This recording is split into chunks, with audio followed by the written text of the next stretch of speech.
what's happening here is now I'm putting in chord tones. Back for our studies, we're looking at our major triads, the important elements of chords. In playing the blues and improvisation in general, whether it be the blues or anything you're improvising on, chord tones are going to play probably one of the most important aspects of improvisation. So we're going to tune right in now to knowing the four parts of these particular chords in this progression.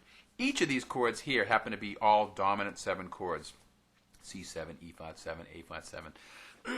They all contain our major triads.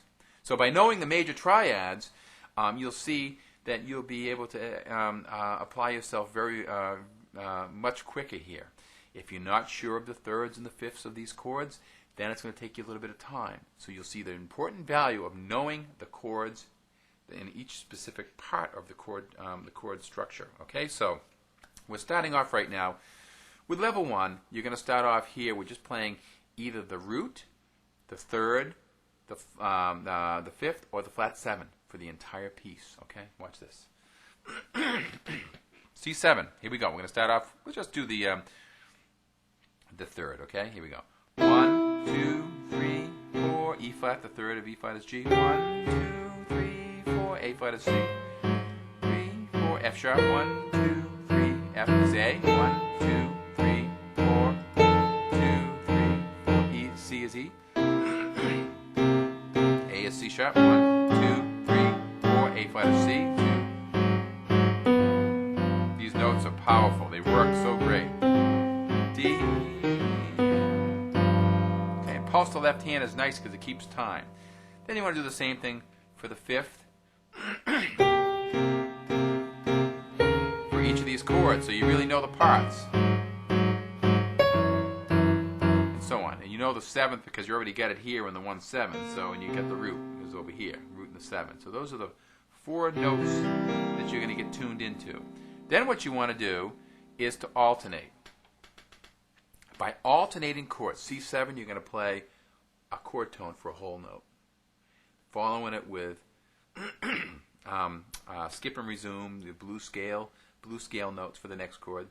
Then wherever you end up your blues scale run, you come to a close chord tone for the next up and coming chord. So that way it kind of the line holds up, but it's hanging on to a you're playing this 1, 2, 3, 4 chord scale.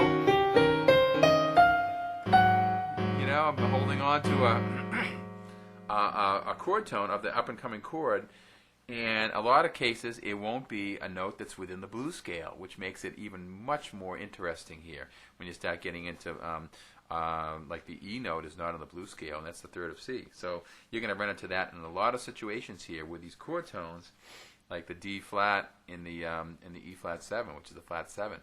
That note works on that chord, but it's not on the blues scale. Okay, so this is really interesting. So now let's take a look at level 2.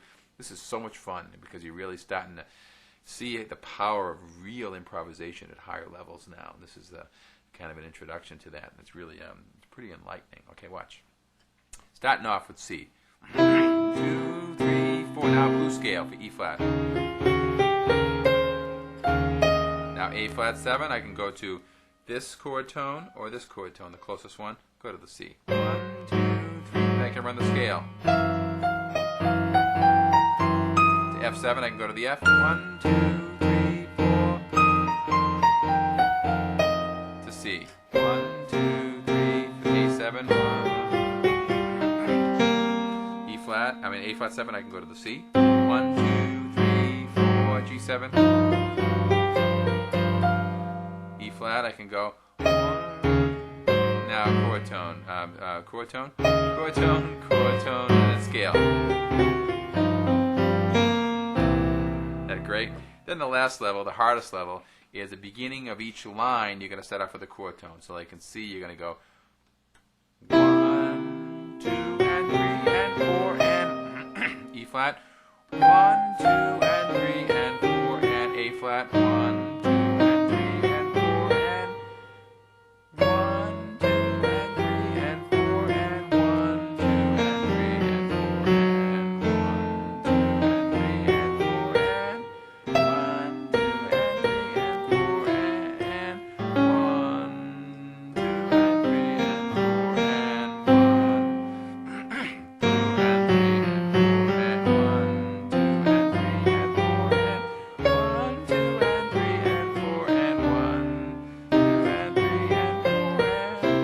that great? So now, that's the hardest part because you're playing the blues scale, but for one beat, you're looking at a chord tone, then you're releasing to the blues scale. A chord tone, release to the blues scale.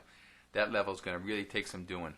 Walk through level 1 and level 2. Give level 1 a little bit of energy so you review all those chord tones of each of these chords here. It's a tremendous learning experience for improvisation. Give it the time, you'll be glad you did.